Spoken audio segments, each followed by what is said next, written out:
The first ever dessert I made was a no-bake blueberry cheesecake. Yun din ang una kong binenta. So, to show my love and appreciation to all of you, I'm going to share my recipe. Enjoy! Mix together your graham crackers, sugar, and melted butter. Make sure i-mix nyo tong mabuti para hindi magbuhaghag yung crust. Yan, so mix nyo mabuti. And then, lagay nyo na sa molde. Don't forget to press down.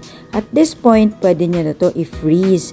But I still prefer to bake kasi mas set yung crust pag binake nyo siya. So, you can bake for like 10 to 15 minutes.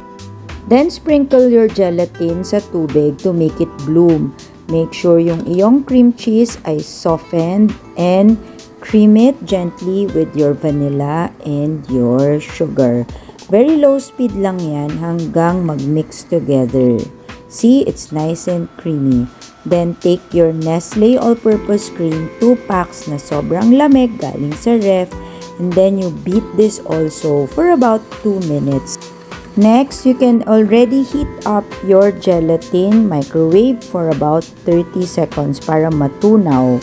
Okay, now, at this time, yung iyong Nestle All-Purpose Cream ay creamy and whipped already.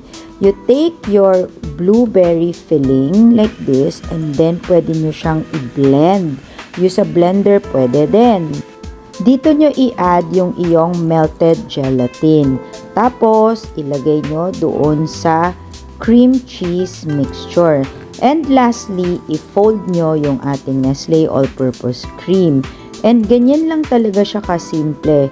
Lagay nyo sa piping bag para madali and then you pipe into your chosen mold. So, pipe nyo lang hanggang mapuno.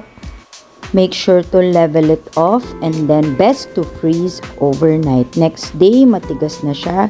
Pwede mo nang i-glaze as an option and then decorate. I hope na-inspire kayo gumawa ng modern-looking desserts with your classic recipes.